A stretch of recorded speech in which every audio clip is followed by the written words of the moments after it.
Matahari baru saja terbenam di ufuk barat, menyisakan semburat jingga yang perlahan tertutup awan mendung di langit Bekasi. Di sebuah teras rumah sederhana, Pandi tampak sibuk mengecek tekanan ban mobil minibus tua kesayangannya. Malam itu, 28 Desember 2024, seharusnya menjadi awal dari perjalanan panjang yang membahagiakan. Rencananya, mereka akan melakukan perjalanan lintas provinsi menuju pelosok Wonogiri untuk merayakan pergantian tahun di rumah Pak Danu, ayah mertua Pandi. "Semua sudah masuk ke bagasi, Mas?" Suara Laras, istrinya, memecah lamunan Pandi. Laras menggendong Kia, putri bungsu mereka yang baru menginjak usia 2 tahun. Di sampingnya, Bobby, anak sulung mereka yang berusia 7 tahun, tampak antusias membawa tas ransel kecil berisi mainannya. Pandi menyeka keringat di dahinya. "Sudah, Ras, oli sudah ganti, radiator aman, mesin juga sudah dipanaskan. Kita tinggal berangkat saja." Namun suasana yang seharusnya penuh tawa itu tiba-tiba berubah mencekam. Kia yang biasanya tenang dan ceria mendadak menjerit histeris. Tangisannya bukan seperti tangisan anak kecil yang haus atau mengantuk. Itu adalah jeritan ketakutan yang dalam, seolah-olah matanya sedang menangkap sesuatu yang mengerikan di sudut halaman rumah yang gelap. Cup, Kia. Kenapa, sayang?" Laras mencoba menenangkan, namun Kia justru semakin meronta. Tubuhnya menegang, kakinya menendang-nendang udara, dan telunjuk kecilnya menunjuk ke arah pohon Kamboja di depan pagar rumah mereka. Bobby yang melihat adiknya menangis hanya bisa terdiam bingung. "Ibu, Kia kenapa? Kok mukanya sampai pucat begitu?" tanya Bobby polos. Pandi merasakan firasat yang kurang enak. Hatinya seperti digelayuti beban berat secara tiba-tiba. Ia melihat ke arah pohon Kamboja yang ditunjuk Kia, namun tidak ada apa-apa di sana, selain bayangan daun yang bergoyang ditiup angin malam. Jeritan Kia berlangsung cukup lama, hingga hampir 1 jam. Kia menolak diberikan susu, menolak digendong ayahnya, dan hanya ingin meringkuk di pelukan ibunya sambil terus mengisak ketakutan. "Apa kita tunda saja pergerakannya sampai besok pagi, Mas?" bisik Laras khawatir. Pandi melihat jam di tangannya. Waktu sudah menunjukkan pukul 19.30 WIB. "Kalau kita tunda, kita akan terjebak macet parah besok pagi, Ras. Lagi pula Pak Danu sudah menunggu di kampung. Mungkin Kia hanya lelah atau merasa gerah saja. Nanti kalau sudah di jalan, biasanya dia akan tertidur karena ayunan mobil." Meski diliputi keraguan, akhirnya keluarga kecil itu tetap naik ke dalam mobil. Kia perlahan mulai mereda tangisannya, meski sesekali masih terdengar isak kecil dari bibirnya. Pandi memutar kunci kontak, mesin menderu pelan. Ia menarik nafas dalam-dalam, mencoba membuang segala pikiran negatif yang menghantui kepalanya. "Bismillah, kita jalan sekarang," ucap Pandi pelan.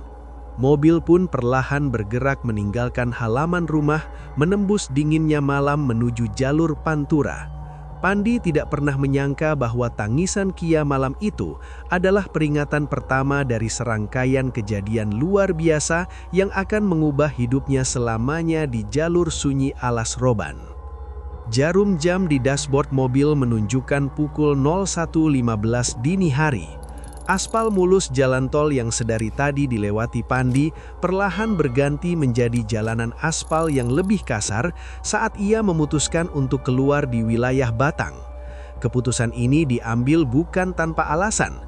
Jarum temperatur mesin mobil minibusnya mulai merayap naik mendekati garis merah. "Mas, kok kita keluar tol? Bukannya lebih cepat lewat atas?" tanya Laras dengan suara serak khas orang baru bangun tidur. Di kursi belakang, Bobby dan Kia tampak tertidur pulas, terbuai oleh guncangan mobil yang konsisten. "Mesinnya mulai panas, Ras.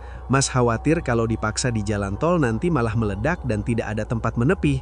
Kita lewat jalur bawah saja, siapa tahu ketemu bengkel atau minimal tempat yang agak ramai," jawab Pandi sambil matanya tetap fokus menatap jalanan di depan yang hanya diterangi oleh lampu depan mobil yang mulai redup.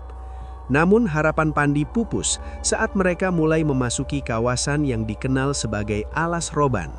Suasana seketika berubah. Pepohonan jati yang menjulang tinggi di sisi kiri dan kanan jalan seolah membentuk terowongan raksasa yang menelan cahaya. Tidak ada lampu jalan, tidak ada kendaraan lain yang melintas di depan maupun di belakang mereka. Hanya ada kegelapan pekat dan suara mesin yang semakin kasar. Pes! Tiba-tiba uap putih mengepul dari kap depan mobil. Mesin bergetar hebat sebelum akhirnya mati total. Pandi dengan sigap memutar ke setir, membiarkan sisa momentum mobil membawanya berhenti tepat di bahu jalan yang ditumbuhi semak belukar tinggi. Hening, sunyi yang sangat tajam menyelimuti kabin mobil.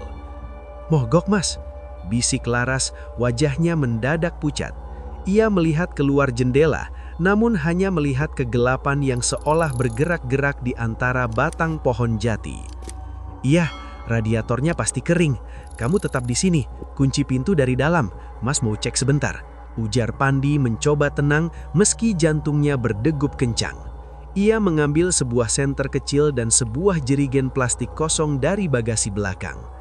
Saat Pandi melangkah keluar, udara dingin yang lembab langsung menusuk pori-porinya. Bau tanah basah dan aroma bunga melati yang samar, padahal tidak ada pohon melati di sana, mulai tercium. Ia menyinari bagian depan mobil. Uap hangat masih mengepul dari balik kap. Pandi mengarahkan senternya ke jalanan di depan.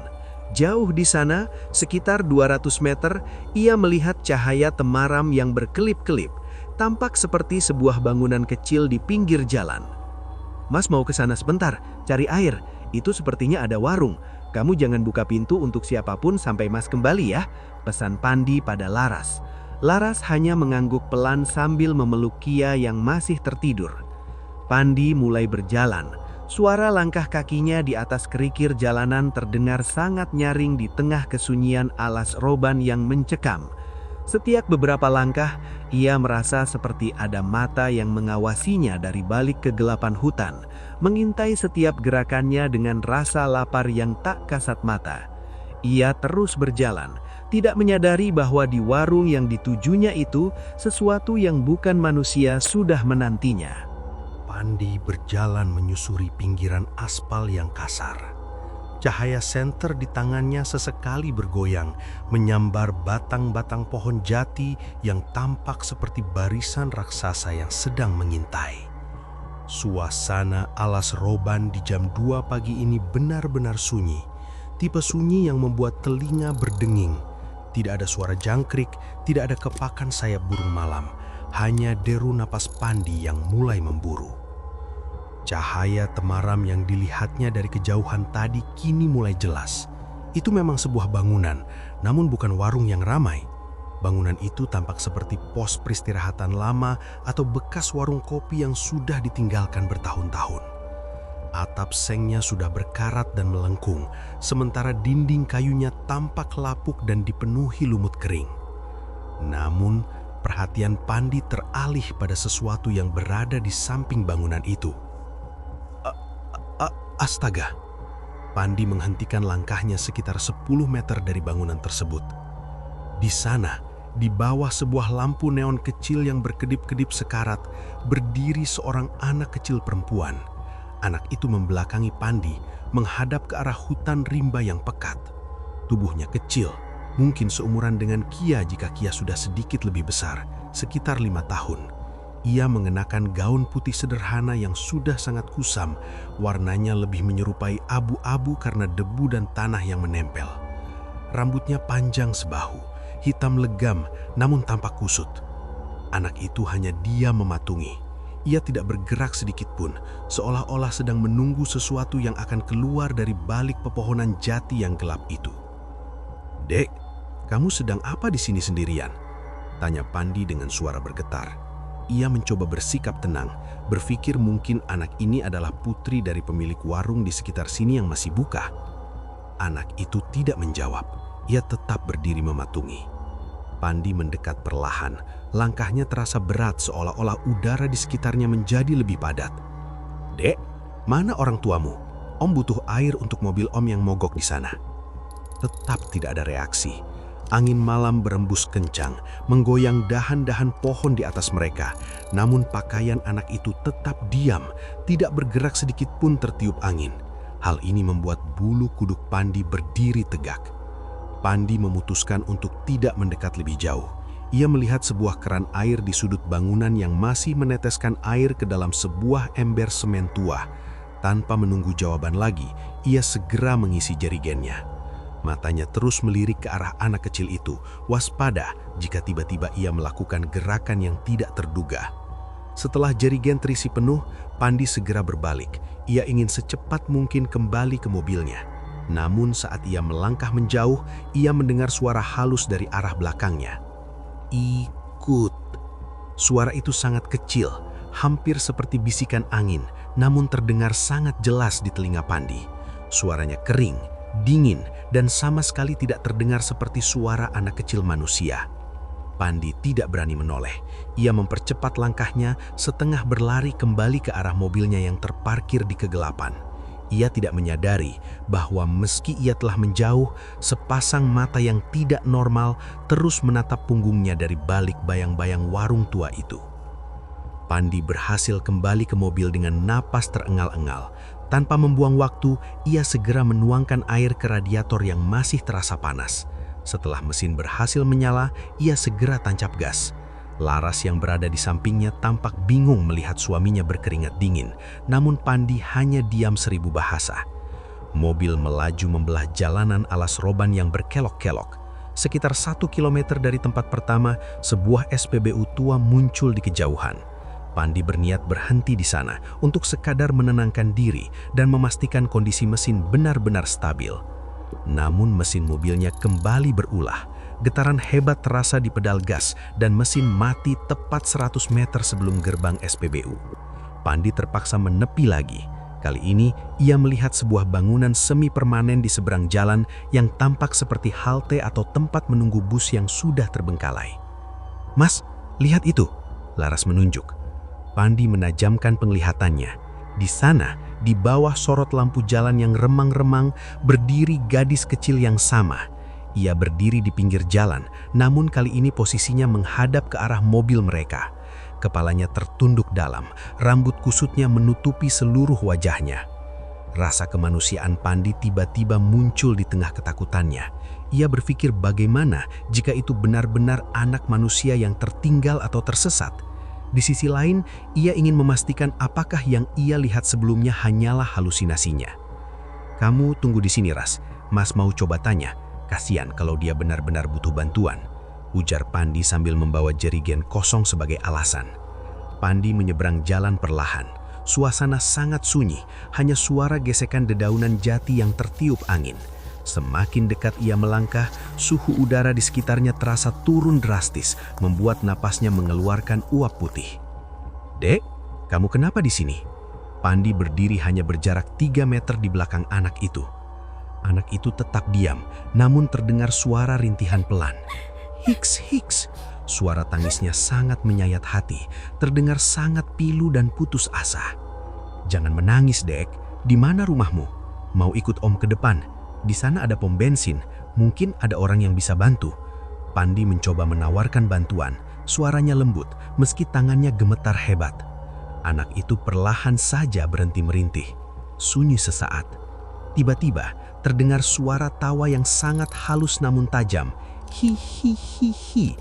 Tawa itu berubah menjadi suara cekikikan yang semakin lama semakin nyaring. "Ikut Om?" tanya suara itu, namun nadanya tidak lagi seperti anak kecil. Suaranya terdengar ganda, seperti suara anak kecil yang dicampur dengan suara parau orang tua. Kepala anak itu mulai bergerak, menoleh ke arah Pandi secara perlahan. Pandi terhentak. Leher anak itu berputar dengan sudut yang tidak masuk akal, melampaui batas normal manusia. Saat wajahnya mulai terlihat, Pandi merasa seluruh sendinya membeku. Wajah anak itu tidak memiliki kulit yang utuh. Sebagian besar wajahnya rata, berwarna putih pucat seperti porselin retak. Di bagian tengah tidak ada hidung yang mancung atau lubang hidung yang normal. Yang ada hanyalah tulang rawan hidung yang menonjol keluar tanpa ditutupi daging. Matanya hanya berupa lubang hitam pekat tanpa bola mata. Namun Pandi merasa lubang itu sedang menatap jauh ke dalam jiwanya. "Ikut, Om, mau ikut." Anak itu tiba-tiba membuka mulutnya yang lebar, menunjukkan deretan gigi yang tidak beraturan dan gusi yang menghitam. Pandi tidak menunggu lama lagi. Ia berbalik dan lari sekuat tenaga, meninggalkan jerigennya di pinggir jalan. Ia melompat ke dalam mobil, mengunci dur pintu, dan berteriak pada istrinya untuk tidak melihat ke belakang. Di luar sana, di bawah lampu jalan, gadis itu masih berdiri mematung, menatap kepergian mobil mereka dengan seringai yang takkan pernah dilupakan Pandi. Garis cahaya fajar baru saja menyembul dari balik perbukitan Wonogiri saat mobil Pandi memasuki gerbang desa. Setelah menempuh perjalanan yang melelahkan dan penuh teror dari alas roban, Pandi merasa sedikit lega melihat gapura batu tua yang menjadi tanda pintu masuk ke kampung halaman istrinya. Namun, perasaan lega itu hanya bertahan sekejap. Saat mobil berbelok memasuki jalan setapak desa yang masih beralaskan batu, Pandi tanpa sengaja melirik ke arah dapura melalui spion. Di sana, di bawah remang cahaya subuh, ia melihat sosok kecil yang sangat ia kenali. Gadis kecil itu berdiri di sudut gapura, menatap lurus ke arah mobil Pandi yang menjauh. Ia tidak lagi mengejar, hanya berdiri mematung dengan gaun putih kusamnya yang kontras dengan gelapnya pepohonan di sekitar desa. "Sudah sampai, Mas. Kok berhenti?" Laras terbangun, mengusap matanya yang sembab. "Tidak apa-apa, Ras. Hanya memastikan jalannya tidak licin," jawab Pandi bohong. Ia tidak ingin merusak kepulangan Laras dengan cerita hantu yang baru saja ia alami. Mereka tiba di rumah Pak Danu. Rumah itu adalah tipikal rumah joglo kuno yang dikelilingi kebun luas dan pohon-pohon besar. Meski disambut hangat dengan teh hangat dan singkong rebus, pikiran Pandi tetap tertinggal di jalanan alas roban. Tubuhnya terasa berat dan lehernya terasa kaku, seolah-olah ada beban tak kasat mata yang menggelayut di pundaknya. Malam kedua di desa, Pandi mencoba membaur dengan pemuda setempat. Mereka berkumpul di sebuah pos ronda yang terletak di pinggir jalan utama desa, dekat dengan turunan tajam yang menuju ke arah hutan konservasi. "Baru pulang dari kota ya, Mas? Bagaimana jalannya? Lancar?" tanya salah satu pemuda sambil menyodorkan kopi hitam. "Lancar, tapi ya sedikit ada kendala di jalan tadi," jawab Pandi sambil matanya menyapu kegelapan di depan pos ronda. Tiba-tiba, suasana menjadi sunyi. Angin dingin berhembus dari arah lembah, membawa bau amis yang samar. Pandi menatap ke arah jalanan yang menurun. Di sana, di bawah sinar lampu jalan yang hanya setitik, ia melihat sesuatu yang mustahil.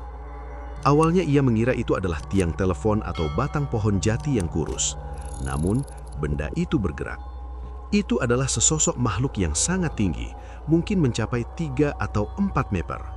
Makhluk itu tampak seperti manusia yang ditarik secara paksa dengan anggota tubuh yang sangat panjang dan kurus. Semakin Pandi memperhatikannya, semakin jelas detailnya. Kulit makhluk itu berwarna hijau gelap keabu-abuan, bersisi kasar seperti kulit ular tua. Di kepalanya terdapat 2 tanduk melengkung yang menyerupai tanduk kerbau, namun berwarna hitam pekat. Makhluk itu tidak berjalan, melainkan melayang perlahan mendekati pemukiman. "Kalian lihat itu?" bisik Pandi, suaranya tercekat di tenggorokan.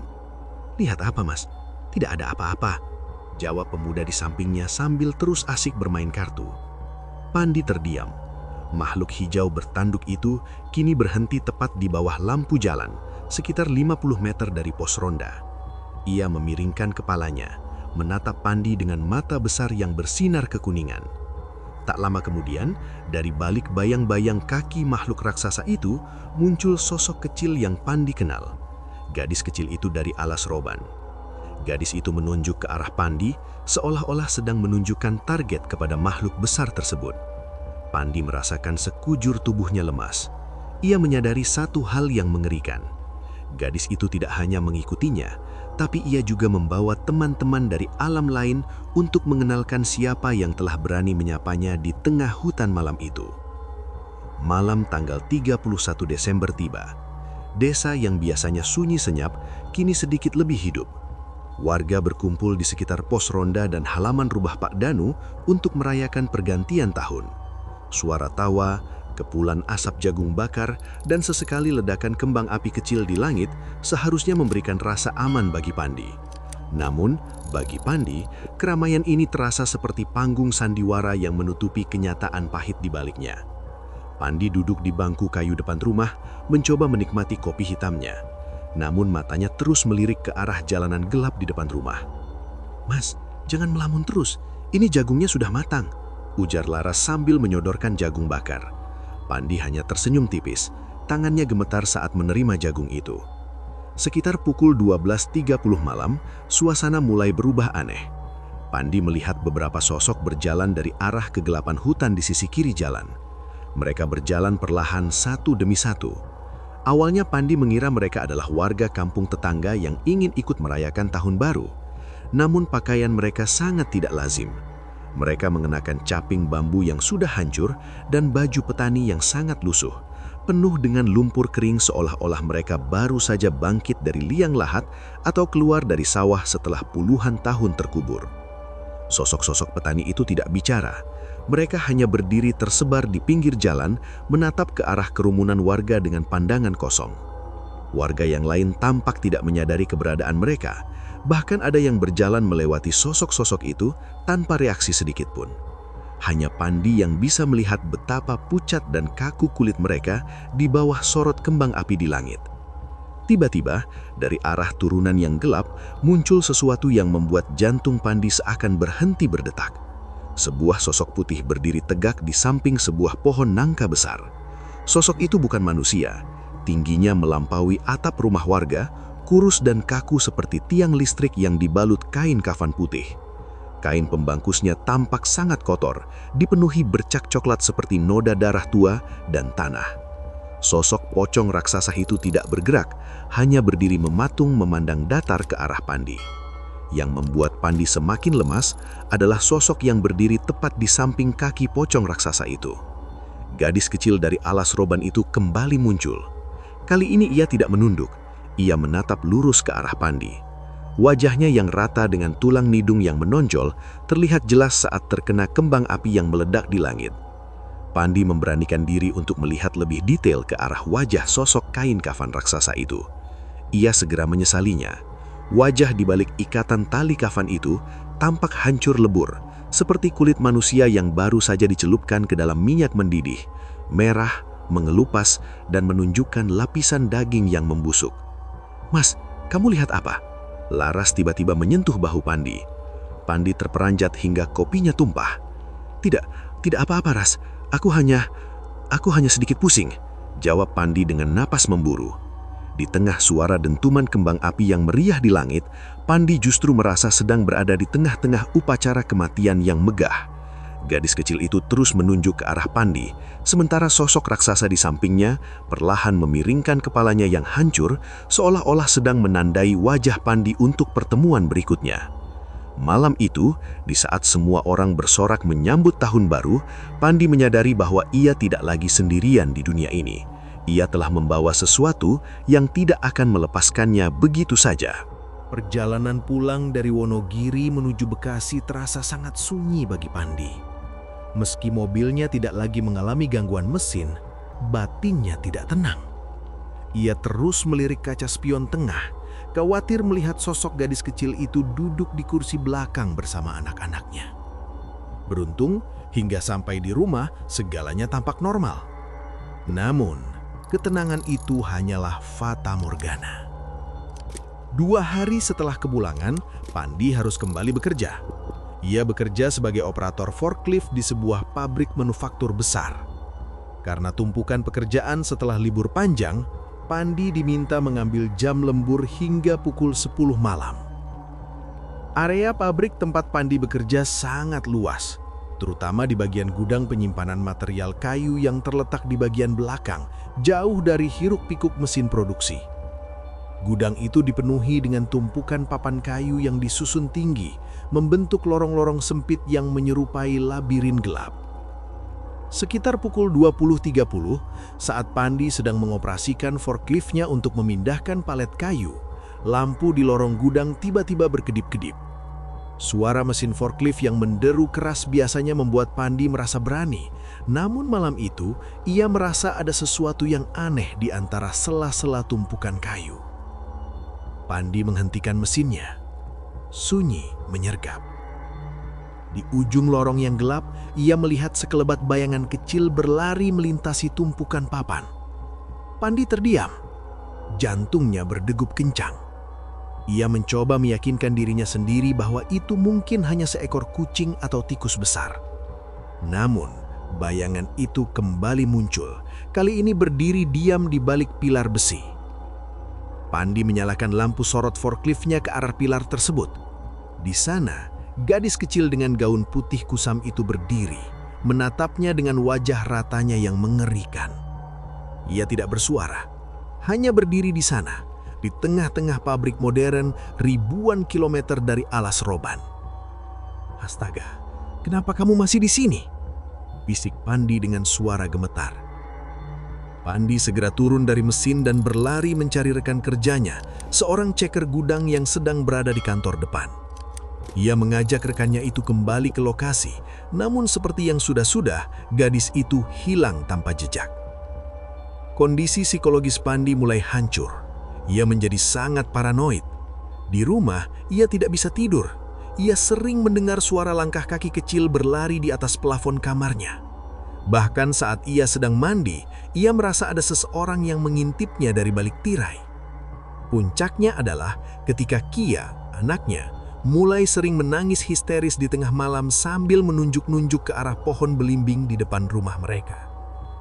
Pandi menjadi pucat pasi. Lingkaran hitam tebal menghiasi matanya karena kurang tidur. Ia sering melamun di meja makan, memegang rokok yang sudah habis terbakar hingga pangkalnya tanpa ia sadari. Rekan-rekan kerjanya mulai berbisik-bisik, mengira Pandi sedang mengalami depresi berat atau gangguan jiwa. Pandi merasa dunianya semakin sempit. Ia terperangkap dalam ketakutan yang tidak bisa ia jelaskan kepada siapapun.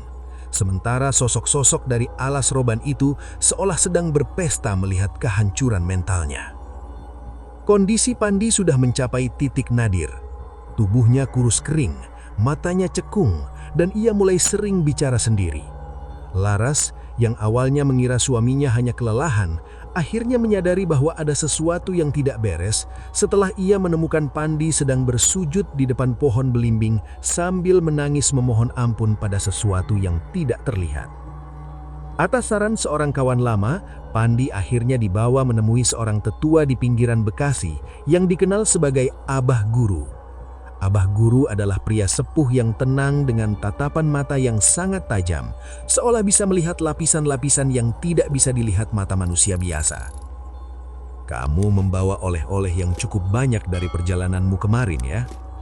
Suara Abah Guru memecah keheningan ruang tamu yang harum aroma kayu cendana. Pandi hanya tertunduk lesu. "Tolong saya, Bah. Saya tidak kuat lagi. Mereka ada di mana-mana. Di rumah, di pabrik, bahkan di cermin." Abah Guru kemudian meminta Pandi untuk melakukan sebuah ritual pembersihan. Bukan ritual yang aneh-aneh, melainkan sebuah upaya rekonsiliasi batin dan spiritual. Pandi diminta untuk kembali ke titik awal secara simbolis. Ia harus menyiapkan sedekah bagi warga sekitar sebagai bentuk syukur atas keselamatan keluarganya, dan melakukan ritual doa khusus selama 7 malam berturut-turut. Puncaknya terjadi pada malam ke-7. Abah Guru mengunjungi rumah Pandi. Di halaman depan, tepat di bawah pohon belimbing yang sering ditunjuk oleh Kia, Abah Guru menyalakan sebuah dupa kecil. "Tamu-tamu ini mengikuti karena kamu menyapa mereka dengan rasa takut dan rasa ingin tahu yang berlebihan di tempat yang salah. Kamu membuka pintu bagi mereka," jelas Abah Guru. Pandi diminta untuk berdiri di depan pohon itu, memejamkan mata, dan dengan tegas namun tenang berkata dalam hati, "Tempat kalian bukan di sini. Aku tidak berhutang apapun pada kalian. Pergilah kembali ke tempat asal kalian dengan tenang." Saat Pandi mengucapkan kalimat itu berkali-kali dalam hatinya, angin kencang tiba-tiba berhembus di halaman rumah yang tadinya tenang. Daun-daun pohon belimbing berguguran dengan hebat. Pandi merasakan hawa dingin yang luar biasa merayap dari kakinya menuju ubun-ubun. Tiba-tiba telinganya menangkap suara jeritan kecil, suara gadis kecil dari alas roban. Namun suara itu terdengar menjauh, semakin lama, semakin kecil, hingga hilang di telan angin. Bersamaan dengan itu, beban berat yang selama ini seolah menghimpit pundak Pandi tiba-tiba terangkat. Nafasnya menjadi ringan. Ia membuka mata dan melihat Abah Guru tersenyum tipis. Mereka sudah pergi, tapi ingat, jangan pernah lagi menaruh perhatian pada mereka jika kamu bertemu di jalan. Diam saja, jangan takut, dan teruslah berdoa. Pesan Abah Guru. Malam itu, untuk pertama kalinya sejak liburan tahun baru, Pandi bisa tidur dengan sangat lelap. Tidak ada lagi suara langkah kaki di plafon, tidak ada lagi bayangan di balik kamar mandi, Kia pun tidak lagi menangis tengah malam. Meski ingatan tentang wajah rata gadis kecil dan sosok hijau bertanduk itu tidak akan pernah hilang sepenuhnya dari benaknya, Pandi kini tahu bahwa ia telah berhasil menutup pintu yang sempat terbuka lebar. Alas roban tetaplah misteri yang sunyi di tengah hutan jati. Namun bagi Pandi, perjalanan itu telah berakhir. Ia kembali menjadi ayah dan seorang suami yang utuh.